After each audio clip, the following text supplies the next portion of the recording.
प्रशासनाने केली मतदारांची सोय, पण उमेदवारांमुळे झाली गैरसोय। बहुतांश ठिकाणी उमेदवारांच्या आणि BLOच्या मतदार याद्या वेगवेगळ्या, मतदारांना सोसावा लागला नाहक त्रास। विधानसभेला केंद्रनिहाय असलेल्या सुमारे 1200 ते 1300 मतदारसंख्येमुळे प्रत्येक केंद्रावर ऐनवेळी लागणाऱ्या मतदारांच्या लांबच लांब रांगा, त्यामुळे होणारा विलंब टाळण्यासाठी प्रशासनाने केंद्रनिहाय मतदारसंख्या कमी करून मतदान केंद्र वाढविण्याचा निर्णय घेतला। त्यानुसार 800 ते 900 मतदारसंख्या निश्चित करण्यात आली, जेणेकरून मतदारांचा वेळ वाचेल। मात्र प्रशासनाने केलेली मतदारांची ही सोय उमेदवारांच्या हलगर्जीपणामुळे गैरसोयीत बदलल्याचे चित्र बहुतांश मतदान केंद्रावर पाहायला मिळाले। सकाळच्या सत्रात हा गोंधळ जास्त प्रमाणात होता, पण नंतर उमेदवारांच्या बूथ प्रतिनिधींनी प्रशासनाकडील केंद्रनिहाय मतदार यादी मिळवून त्यानुसार स्लिप दिल्यानंतर हा घोळ काही अंशी संपुष्टात आला।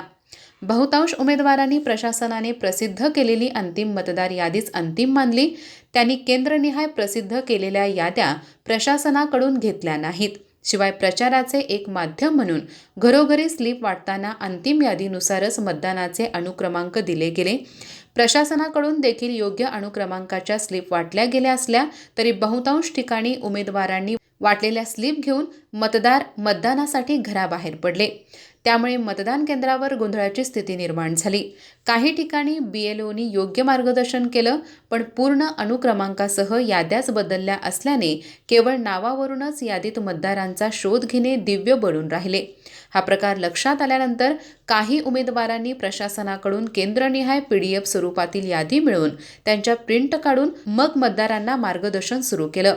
मात्र तोपर्यंत मतदारांना नाहक त्रास सोसावा लागला। काही मतदारांच्या दुबार फेऱ्या झाल्या।